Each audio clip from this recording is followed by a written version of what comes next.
Bom dia, hoje são 26 de junho de 2020, sexta-feira, Brasília, Distrito Federal. Há 2 dias, anteontem, fiz um vídeo comentando um pouco sobre a série da Rede Globo de televisão com o título João de Deus, em nome de Deus, sobre um médium, um espírita, João de Deus, que mora aqui pertinho de Brasília, em Abadiânia. Sempre passo por Abadiânia quando vou a Caldas Novas, quando vou a Goiânia visitar um amigo, passo sempre lá por Abadiânia, onde mora o médium João de Deus.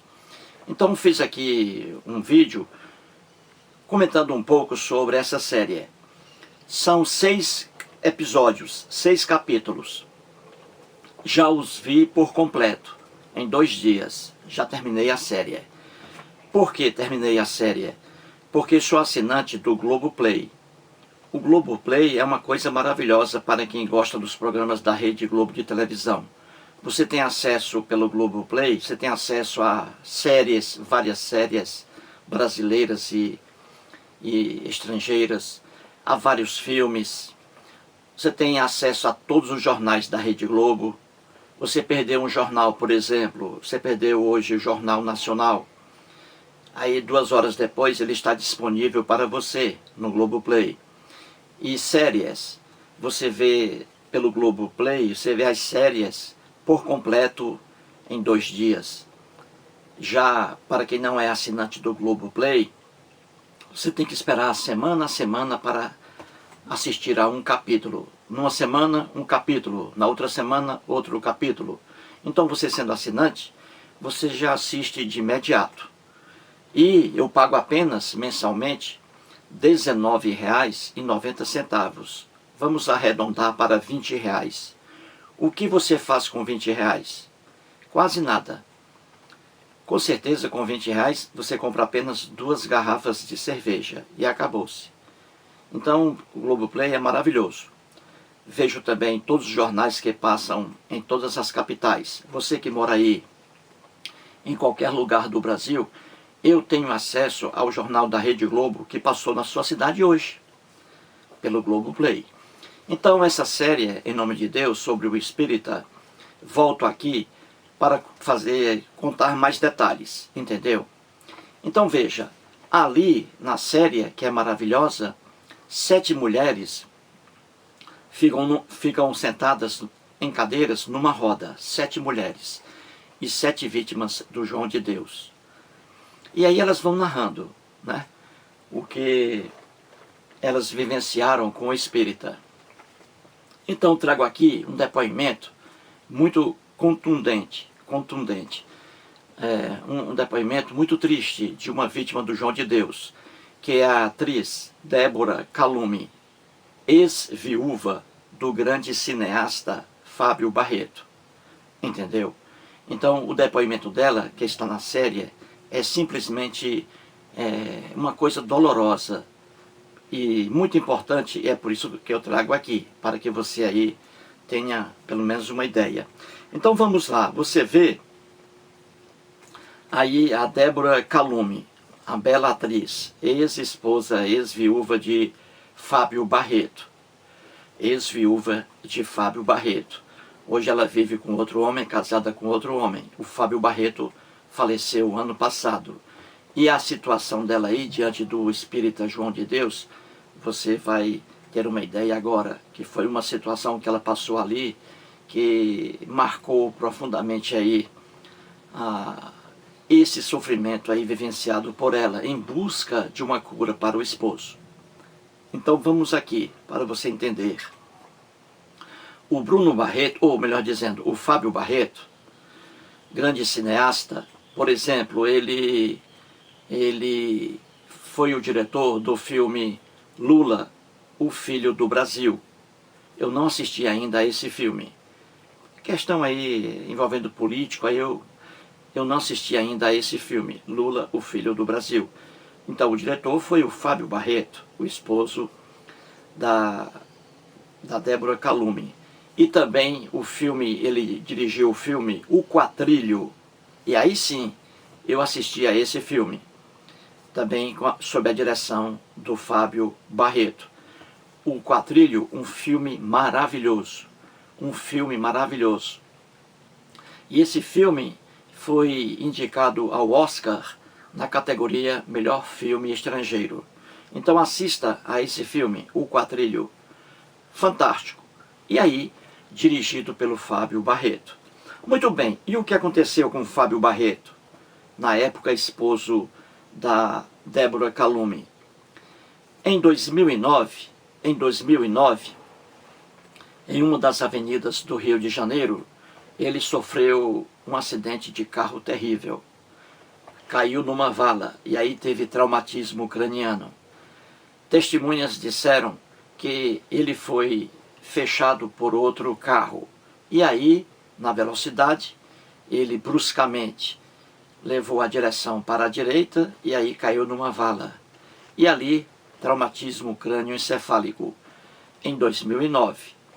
E ele ficou em vida vegetativa numa cama, semi-inconsciente, numa cama, e no estado vegetativo, ao lado ali da mulher e o filhinho dele que ele tem com ela, a criança chamada João, filhinho dele.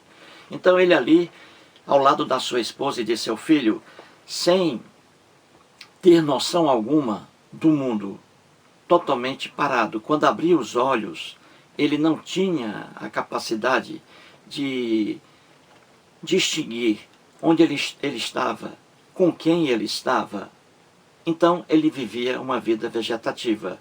Isso aí de 2009, época do acidente, ele com 52 anos de idade, e até ano passado, 2019. Então você vê aí 10 anos nesse sofrimento. Sofrimento para ele e para seus familiares, em vida vegetativa, abrindo apenas os olhos. Muito bem. Então, 3 anos depois do acidente, que foi em 2009, 3 anos depois, em 2012, ela, a esposa dele, Débora Calumny, ouvia falar sobre o poder do espírita João de Deus. E é assim, gente, quando uma pessoa está desenganada pela medicina, não há solução para o caso, a pessoa se desespera. A pessoa passa por fraqueza cerebral. Então, quando a pessoa está bastante doente, ou parentes aí, no caso a esposa do Fábio Barreto, já que ele estava inconsciente, a esposa dele passou por um momento difícil. Ela queria a cura para o marido. Ela queria a cura para o marido, desesperada. E aí vem a fraqueza cerebral. A pessoa desesperada, no momento de dor, procura alguma solução para o problema, que não há, mas procura na ilusão. E aí a pessoa recorre a religiões, a igrejas, recorre a deuses, recorre a santos e santas, recorre a curandeiros, recorre a médiuns, recorre a chás caseiros, etc. Porque é o desespero, gente. A pessoa quer se curar, ou quer curar uma pessoa querida. Então a pessoa fica numa fraqueza cerebral e aí cai no mundo da superstição. Cai no mundo da superstição. Procura igrejas, procura deuses, santos e santas, que nada resolvem. E foi o caso do Fábio Barreto.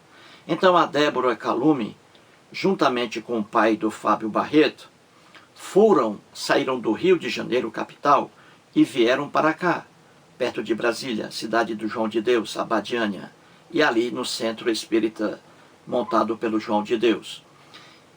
Ela, obviamente, não trouxe o esposo, porque o esposo, em estado de inconsciência, ficaria difícil. Então ela veio com o pai dele, na esperança de que João de Deus curasse seu esposo por meio dela. Veja o momento de fraqueza dessa jovem senhora hoje, né, a Débora Calumny. Então ali o que aconteceu? Ela, no mesmo dia de chegada, conversou com João de Deus, e o que ele disse a ela? Ele disse a ela que voltasse no dia seguinte, logo pela manhã, que ela fosse uma das primeiras a chegar, que ele iria curar o esposo dela por meio, que iria curar seu esposo por meio dela. E aí tudo bem, ela ficou numa pousada junto com o sogro, o pai do Fábio Barreto, e quando foi no dia seguinte pela manhã, ela foi ao centro espírita e foi a primeira a ser atendida pelo espírita João de Deus. João de Deus, de forma esperta e com a maledicência incrível, levou a Débora Calume a uma sala reservada, fechou a porta e ficou apenas com ela. Tudo isso aí, gente, ela conta nessa série. Então ali o que aconteceu? Antes de entrar, colocaram nela uma roupa branca, um roupão, cobrindo a roupa que ela vestia, um roupão branco. E aí, quando ela estava diante do espírita João de Deus, frente a frente com ele, só os dois, numa sala, ele olhou para ela e disse: você deve estar aí com metais no corpo. Olha a esperteza dele. Você deve estar com metais no corpo. Porque mulher geralmente usa saias, botões ali de metal, né? Fivelas, etc. E aí ela disse que sim. E ele pediu para que ela tirasse, veja bem, que ela tirasse aquela roupa que estava ali com metais. Porque estava atrapalhando, veja bem, estava atrapalhando a energia, porque ele não estava conseguindo, o João de Deus, não estava conseguindo energia para curar o esposo dela, por causa dos metais. Veja, gente, o que é a maldade humana. E aí ela tirou a roupa, só que ele não viu a nudez dela, porque ela estava com roupão. Mas aí ele continuou, o João de Deus, perguntou a ela novamente se ela tinha mais alguma coisa com metais, no caso aí o sutiã dela, porque o sutiã, você vê aquela garrazinha que fica por trás, ali também é metal. Então ele, na esperteza, disse a ela que também tirasse o sutiã, e ela tirou o sutiã, sem entender nada, porque ela estava completamente fora de si, em busca da cura do esposo dela. A situação difícil dessa mulher, coitada. E aí, ela tirou o sutiã. Ato contínuo, o que fez o espírita? Pegou a mão dela e colocou por cima da roupa, da calça dele, colocou a mão dela sobre o pênis dele, gente. Veja que dor para uma mulher dessa. Colocou a mão dela sobre o pênis dele e disse que segurasse o pênis para que a energia fluísse rapidamente. E aí, feito isso, ele começou a acariciar os seios dela, os bicos dos seios dela, acariciando. E diz ela que enquanto ele fazia isso, que, ou melhor dizendo, ele fazia isso, essas carícias nela, você vê, fazia isso rezando Ave Maria, cheia de graças. Viu aí, gente? E por trás dela, o espírita ficou por trás dela, roçando seu pênis nas nádegas dela e pegando seus seios. Uma mulher dessa, num estado de desespero, com o marido numa vida vegetativa, esperando uma cura para o marido, passar por uma situação dessa, gente, é algo terrível. Você não imagina a dor de uma mulher dessa. Não imagina. Pois bem, então isso aí ela conta, a Débora Calume, conta aí na série, de forma bem clara e bem contundente. Você vê o sofrimento dessa mulher aí. Então é isso, gente. Quando a pessoa está num momento de dor, está desenganada pela medicina, um universo de pessoas com o cérebro em fraqueza procura salvação em igrejas, em deuses, em anjos, em santos e santas, em curandeiros, etc. A pessoa fica fraca cerebralmente. Por exemplo, se eu contrair, ninguém sabe, se eu contrair um câncer futuramente, se eu contrair um câncer, jamais irei em busca dessas ilusões, dessas superstições. Por quê? Porque eu tenho uma base sólida sobre isso. Eu tenho um conhecimento sólido sobre isso, mas outras pessoas não o têm. Por exemplo, o ateu astrônomo Carl Sagan. Carl Sagan, ateu astrônomo, ele contraiu câncer, mas jamais, no momento de dor, no momento de não esperança para sua cura, jamais ele recorreu a superstições, a deuses, igrejas, médiums, espíritas, etc. Por quê? Porque ele tinha uma base sólida sobre isso. Da mesma forma, o intelectual britânico Christopher Hitchens, ateu também, ele contraiu também câncer, mas soube conviver com seu câncer até a morte. Jamais se desesperou e procurou espíritas, igrejas, deuses, santos e santas, etc. Porque tudo isso é ilusão. Então, assista a essa série sobre o João de Deus, Em Nome de Deus, da Rede Globo de televisão. Uma série fantástica, com 6 capítulos. Portanto, aí, dei meu recado aqui sobre um dos depoimentos de uma das vítimas aí do João de Deus, a Débora Calume. Muito obrigado.